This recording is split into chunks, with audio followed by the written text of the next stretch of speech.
ಇವತ್ತು ಕುಡಿಯೋ ನೀರಿಗೂ ಕೂಡ ನಾವು ಇವತ್ತು 24x7 ಅಂತೀವಿ. ಒಂದು ಏರಿಯಾಕ್ಕೆ ಬಂದ್ರೆ ಒಂದು ಏರಿಯಾಕ್ಕೆ ನೀರು ಬರೋದಿಲ್ಲ. ಕರೆಂಟ್ ಇದ್ದಾಗ ಜನಗಳು ನೀರು ಬಿಡೋದಿಲ್ಲ, ಕರೆಂಟ್ ಇಲ್ದಾಗ ಜನಕ್ಕೆ ನೀರು ಬಿಡ್ತಾರೆ, ಅದು ಸರಿಯಾಗಿ ನೀರು ಸರಬರಾಜು ಆಗೋದಿಲ್ಲ. ಇವತ್ತು ಕಮ್ಮಿ ಅಂದ್ರೆ ಪ್ರತಿ ತಿಂಗಳು ನೀರಿನ ಬಿಲ್ 300 ರೂಪಾಯಿ ಬರ್ತದೆ. ನೀರಿನ ಬಿಲ್ ಇವತ್ತು ಕರೆಂಟಿನ ಬಿಲ್ ಉಚಿತ ಅಂತ ಹೇಳ್ತಾರೆ, 200 ಯೂನಿಟ್ ಉಚಿತ ಅಂತ ಹೇಳ್ತಾರೆ. ಇವತ್ತು 3 ಜನ 4 ಜನ ಇರೋ ಒಂದು ಮನೆ ಆದ್ರೆ ಪ್ರತಿ ತಿಂಗಳು ನಮಗೆ 505 305 ರೂಪಾಯಿ ಬಿಲ್ ಬರ್ತಾನೆ ಇರ್ತದೆ. ಏನು ಉಚಿತ ಕೊಟ್ಟರು ಇವರು? ಎಷ್ಟು ರೇಟ್ ಜಾಸ್ತಿ ಜಂಪ್ ಮಾಡಿದ್ರು? ಈ 3 ಬಾರಿ ಕರೆಂಟ್ ಬಿಲ್ಲನ್ನ ಜಾಸ್ತಿ ಮಾಡಿದ್ರು. ಒರೆ ಮೇಲೆ ಒರೆ ಹಾಕ್ತಾ ಇದ್ದಾರೆ. ಗ್ಯಾಸ್ ಸಿಲಿಂಡ್ರು ಗಗನಕ್ಕೇರಿ ಕೇಳಕ್ಕೆ ಬ್ಲಾಕ್ ಮೇಲೆ ಕೇಳಿದ್ರೆ 5,000 ರೂಪಾಯಿ ಕೊಟ್ಟರೆ ದಾವಣಗೆರೆಯಲ್ಲಿ ಏನು ಕಮರ್ಷಿಯಲ್ ಸಿಲಿಂಡರ್ ಸಿಗ್ತದೆ, ಅದನ್ನ ಆನ್ಲೈನ್ ಬುಕ್ ಮಾಡಿದ್ರೆ ಸ್ಟಾಕ್ ಇಲ್ಲ ಅಂತಾರೆ. ವ್ಯವಸ್ಥೆ ಅನ್ನೋದು ಎಲ್ಲದರಲ್ಲೂ ಕೂಡ ಕೆಟ್ಟೋಗಿದೆ. ಅದನ್ನ ಮೇಂಟೈನ್ ಮಾಡೋಕ್ಕಾಗಲಾರ್ದೇ ಇವತ್ತು ನಾವು ಖಾಸಗಿಯವ್ರಿಗೆ ಕೊಡ್ತೀವಿ, ಅವ್ರು ನಮಗಿಂತೂ ಚೆನ್ನಾಗಿ ವಿತರಣೆ ಮಾಡ್ತಾರೆ ಅನ್ನೋದಾದ್ರೆ ಇವತ್ತು ಅಲ್ಲಿರ್ತಕ್ಕಂಥ ಲಕ್ಷಾಂತರ ಉದ್ಯೋಗಿಗಳ ಭದ್ರತೆ ಏನು? ಇವತ್ತು ಆಲ್ರೆಡಿ ಎಲ್ಲ ವಲಯದಲ್ಲೂ ಕೂಡ ಗುತ್ತಿಗೆ ಆಧಾರ ಮೇಲೆ ನೌಕರದಾರ ತುಂಬಿಸ್ಕೊಂಡು ಇವತ್ತು ಅವರ ಸ್ಥಿತಿಗಳು ಹೇಳಲಿಕ್ಕೆ ಆಗೋದಿಲ್ಲ. ಅಲ್ಲಿ ಏನಾದರೂ ಕಂಪ್ಲೇಂಟ್ ಅಂತ ತಗೊಂಡೋಗಿ ಹೇಳಿದ್ರೆ ಯಾವ್ದು ನಮ್ದಲ್ಲ 24x7 ಅವ್ರ ಹತ್ರ ಹೋದ್ರೆ ಇಲ್ಲ ನಾವು ಒಂದೇ ನೀರು ಬಿಡೋರು ನೆಲ್ಲಿತ್ತಿರೋರು ಅಷ್ಟೇ, ಅವು ಏನಿದ್ರು ಅವರೆಲ್ಲ ಸರಿ ಮಾಡ್ಕೊಡ್ಬೇಕು ಕಾರ್ಪೊರೇಷನ್ ಅಂತ ಅವ್ರ ಮೇಲೆ ಆಗ್ತಾರೆ. ಒಬ್ಬರ ಮೇಲೆ 2-3 ಸಲ ಗಲಾಟೆ ಆಗಿದೆ. ಕಾರ್ಪೊರೇಷನ್ ಅನ್ನೋದು ಅದು ಹೇಳಕ್ ಅಸಾಧ್ಯ. ಕಮಿಷನ್ ಜಿಲ್ಲಾ ಮಾಧ್ಯಮದಾಗ ದೃಶ್ಯ ಮಾಧ್ಯಮದ ಮಿತ್ರರಿಗೆ ಮತ್ತೊಮ್ಮೆ ನಮ್ಮ ಆಲ್ ಇಂಡಿಯಾ ಕಿಸಾನ್ ಸಭಾ BKMU-ನಿಂದ ಸ್ವಾಗತವನ್ನು ಕೋರ್ತಾ, ಇವತ್ತಿನ ಪತ್ರಿಕಾಗೋಷ್ಠಿ ಉದ್ದೇಶ ರಾಜ್ಯ ಮತ್ತು ಕೇಂದ್ರ ಸರ್ಕಾರ ಎರಡು ಕೂಡ ಹೊರತಾಗಿಲ್ಲ ಅನ್ನೋದಕ್ಕೆ ಇವತ್ತಿನ ಒಂದು ರಾಜ್ಯ ಸರ್ಕಾರದ ಮತ್ತು ಕೇಂದ್ರ ಸರ್ಕಾರದ ಈ ಒಂದು ಸರ್ಕಾರದ ಸಮುದ್ರದ ಒಂದು ಸಮೃದ್ಧವಾದಂಥ ಆಸ್ತಿಯನ್ನ ಖಾಸಗಿಯವರಿಗೆ ಪರಬರೆ ಮಾಡಲಿಕ್ಕೆ ಹೊರಟಿರ್ತಕ್ಕಂಥದ್ದು. ಮಾರಾಟದ ಸರ್ಕಾರಗಳು ಏಜೆಂಟ್ಗರಿಗೆ ನಿಂತಿದ್ದಾವೆ, ಆಡಳಿತ ಮಾಡುವ ಸರ್ಕಾರಗಳು ಏಜೆಂಟ್ಗರಿಗೆ ನಿಂತಿದ್ದಾವೆ ಅನ್ನೋದಕ್ಕೆ ಇದು ಸ್ಪಷ್ಟ ನಿರ್ದೇಶನ.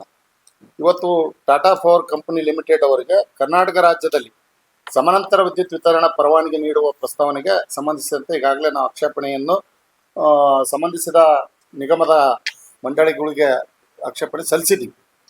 ಆದರೂ ಕೂಡ ಅದು ಮಿನಮೆಸೆ ಮಾಡ್ತಾ ಇದ್ದಾರೆ, ನಾವು ಕೊಡಲೇಬೇಕು ಅಂತಕ್ಕಂಥ ದುರುದ್ದೇಶವನ್ನು ಇಟ್ಕೊಂಡು ಇವನ್ನ ಆಸ್ತಿಗಳು ಏನು ಕರ್ನಾಟಕ ರಾಜ್ಯದಲ್ಲಿ ಇವತ್ತು ಲಕ್ಷ ಕೋಟಿಗಟ್ಟಲೆ ಬೆಲೆ ಬಾಳುವಂಥ ವಿದ್ಯುತ್ ಆಸ್ತಿಗಳು ಏನಿದ್ದಾವೆ ರಾಜ್ಯದಲ್ಲಿ, ಇವೆಲ್ಲವೂ ಕೂಡ ಕೋಟ್ಯಾಂತರ ಗ್ರಾಹಕರ ಹಣದಿಂದ ಸೇವಿಂಗ್ಸ್ ಮಾಡಿ ಖರೀದಿ ಮಾಡಿರ್ತಕ್ಕಂಥ ಆಸ್ತಿಗಳು.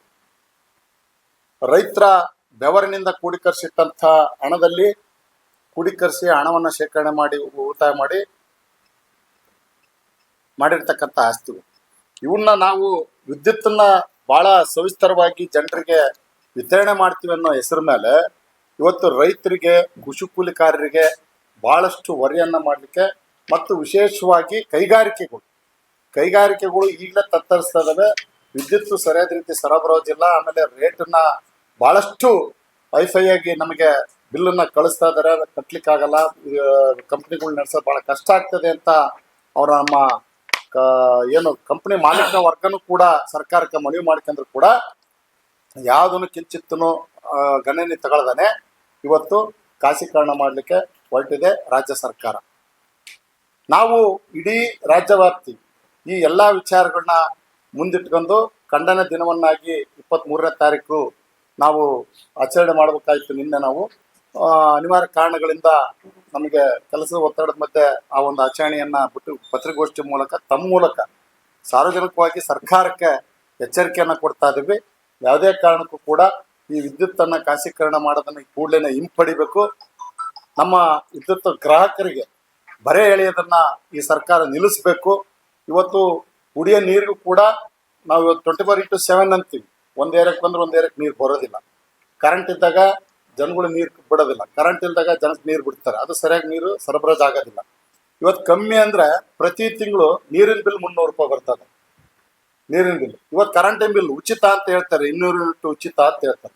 ಇವತ್ತು 3 ಜನ 4 ಜನ ಇರೋ ಒಂದು ಮನೆಯಲ್ಲಿ, ಉದಾಹರಣೆ ನನ್ನ ಮನೆ, ಕರೆಂಟ್ ಬಿಲ್ ಇವತ್ತು ನಾವು ಎಷ್ಟೇ ಅಲ್ಲಿ ಉಚಿತ 200 ಯೂನಿಟ್ ಉಚಿತ ಆದ್ರೂ ಕೂಡ ನಾವು ಅದನ್ನು ಹೆಚ್ಚುವರಿಯಾಗಿ ಅದು ಹೆಂಗೆ ತೆಗಿತಾರೋ ಹೆಂಗೆ ಬಳಕೆ ಮಾಡ್ತಾರೋ ನಾವು ಯಾವುದೇ ಪರೀಕ್ಷೆ ಮಾಡ್ಲಿಕ್ಕೆ ಹೋಗೋದಿಲ್ಲ. ಆದರೆ ಪ್ರತಿ ತಿಂಗಳು ನಮಗೆ 505 305 ರೂಪಾಯಿ ಬಿಲ್ ಬರ್ತಾನೆ ಇರ್ತದೆ. ಏನು ಉಚಿತ ಕೊಟ್ಟರು ಇವರು, ಎಷ್ಟು ರೇಟ್ ಜಾಸ್ತಿ ಜಂಪ್ ಮಾಡಿದ್ರು, ಈ 3 ಬಾರಿ ಕರೆಂಟು ಬಿಲ್ಲನ್ನು ಜಾಸ್ತಿ ಮಾಡಿದ್ರು. ಒರೆ ಮೇಲೆ ಒರೆ ಹಾಕ್ತಾ ಇದ್ದಾರೆ. ಗ್ಯಾಸ್ ಸಿಲಿಂಡ್ರು ಗಗನಕ್ಕೇರಿ. ಕೇಳಕ್ಕೆ ಬ್ಲಾಕ್ನಾಗ ಕೇಳಿದರೆ 5,000 ರೂಪಾಯಿ ಕೊಟ್ಟರೆ ದಾವಣಗೆರೆಯಲ್ಲಿ ಏನು ಕಮರ್ಷಿಯಲ್ ಸಿಲಿಂಡರ್ ಸಿಗ್ತದೆ, ಅದನ್ನು ಆನ್ಲೈನ್ನೇ ಬುಕ್ ಮಾಡಿದರೆ ಸ್ಟಾಕ್ ಇಲ್ಲ ಅಂತಾರೆ. ವ್ಯವಸ್ಥೆ ಅನ್ನೋದು ಎಲ್ಲದರಲ್ಲೂ ಕೂಡ ಕೆಟ್ಟೋಗಿದೆ. ರಾಜ್ಯ ಸರ್ಕಾರ ಕೂಡಲೇ ಮಂದಟ್ಟು ಮಾಡ್ಕೋಬೇಕು. ಸಾರ್ವಜನಿಕರಿಗೆ ಹೊರೆಯಾಗುವಂಥ ಯಾವುದೇ ಥರವಾದಂಥ ಯೋಜನೆಗಳನ್ನು ತರಬಾರ್ದು. ಜನಪರವಾಗಿರ್ತಕ್ಕಂಥ ಯೋಜನೆಗಳನ್ನು ಅನುಷ್ಠಾನಗೊಳಿಸಬೇಕು. ವಿದ್ಯುತ್ತು ಇದು ಸಾರ್ವಜನಿಕರ ಸೊತ್ತು. ಸಹಕಾರಿ ಸಂಘ ಮತ್ತು ಸರ್ಕಾರ ಮತ್ತು ಸಹಕಾರಿ ಸಂಘ ಸಂಸ್ಥೆಗಳು ಇವನು ಬೆಳೆಸ್ಕೊಂಡು ಉಳಿಸ್ಕೊಂಡು ಹೋಗ್ಬೇಕು ಅಂತಕ್ಕಂಥ ಸದುದ್ದೇಶವನ್ನು ಹೊಂದಿ ವಿದ್ಯುತ್ತನ್ನು ಇವತ್ತು ಜನರಿಗೆ ಭಾಳ ಸಂಪರ್ಕ ಕೊಡಲಿಕ್ಕೆ ಎಲ್ಲ ರೀತಿಯ ಯೋಜನೆಗಳನ್ನು ಅನುಷ್ಠಾನಗೊಳಿಸ್ಬೇಕಾಗಿರ್ತಕ್ಕಂಥ ಸರ್ಕಾರದ ಆದ ಕರ್ತವ್ಯ. ಅದನ್ನು ಮೇಂಟೈನ್ ಮಾಡೋಕ್ಕಾಗಲಾರ್ದೇ ಇವತ್ತು ನಾವು ಖಾಸಗಿಯವ್ರಿಗೆ ಕೊಡ್ತೀವಿ, ಅವ್ರು ನಮಗಿಂತೂ ಚೆನ್ನಾಗಿ ವಿತರಣೆ ಮಾಡ್ತಾರೆ ಅನ್ನೋದಾದರೆ ಇವತ್ತು ಅಲ್ಲಿರ್ತಕ್ಕಂಥ ಲಕ್ಷಾಂತರ ಉದ್ಯೋಗಿಗಳ ಭದ್ರತೆ ಏನು? ಇವತ್ತು ಆಲ್ರೆಡಿ ಎಲ್ಲ ವಲಯದಲ್ಲೂ ಕೂಡ ಗುತ್ತಿಗೆ ಆಧಾರ ಮೇಲೆ ನೌಕರಿದಾರ ತುಂಬಿಸ್ಕೊಂಡು ಇವತ್ತು ಅವರ ಸ್ಥಿತಿಗಳು ಹೇಳಲಿಕ್ಕೆ ಆಗೋದಿಲ್ಲ. 5 ತಿಂಗಳು 6 ತಿಂಗಳು ಗಟ್ಟಲೆ ಪೇಮೆಂಟ್ಗಳು ಕೊಡೋದಿಲ್ಲ ಗುತ್ತಿಗೆದಾರಗಳು ಕಾರ್ಮಿಕರಿಗೆ ಕೊಡೋದಿಲ್ಲ ದುಡಿಯೋಂಥವ್ರಿಗೆ. ಅಂಥ ಸ್ಥಿತಿನ ಇವತ್ತು ಈ ವಿದ್ಯುತ್ ವಲಯದಲ್ಲಿ ಬಂತು ಅಂತ ಹೇಳಿದ್ರೆ ಅಲ್ಲಿ ಕೆಲಸ ಮಾಡುವಂಥ ಕೆಲಸಗಾರರು ಏನಾದರೂ ಒಂದು ದಿನ ತಲೆ ಕೆಟ್ಟು ಹಿಂದಕ್ಕೆ ಸರಿದ್ರು ಕೆಲಸ ಮಾಡೋದನ್ನು ಬಿಟ್ಟು ಅಂತ ಹೇಳಿದ್ರೆ ಇಡೀ ರಾಜ್ಯ ಕತ್ತಲಮಯವಾಗಿರ್ಬೇಕಾದಂಥ ಸ್ಥಿತಿ ನಿರ್ಮಾಣವಾಗ್ತದೆ. ಮುಂದೊಂದು ದಿನ ಪ್ರತಿಯೊಂದನ್ನು ಖಾಸಗೀಕರಣ ಮಾಡುವುದನ್ನು ಈ ರಾಜ್ಯ ಸರ್ಕಾರಗಳು ಹಿಂಪಡಿಬೇಕು. ನಮ್ಗೆ ಯಥಾಸ್ಥಿತಿ ಇರ್ತಕ್ಕಂಥ ವಿದ್ಯುತ್ತು ಏನೊಂದು ವ್ಯವಸ್ಥೆ ಇದೆ ಇದನ್ನ ಸರ್ಕಾರ ಭದ್ರಗೊಳಿಸ್ಬೇಕು. ಯಾವುದೇ ಕಾರಣಕ್ಕೂ ಇದನ್ನು ಖಾಸಗೀಕರಣ ಮಾಡಬಾರ್ದು ಅಂತೇಳಿ ನಾವು ತಮ್ಮ ಮೂಲಕ ರಾಜ್ಯ ಸರ್ಕಾರಕ್ಕೆ ಒತ್ತಾಯ ಮಾಡ್ತೀವಿ.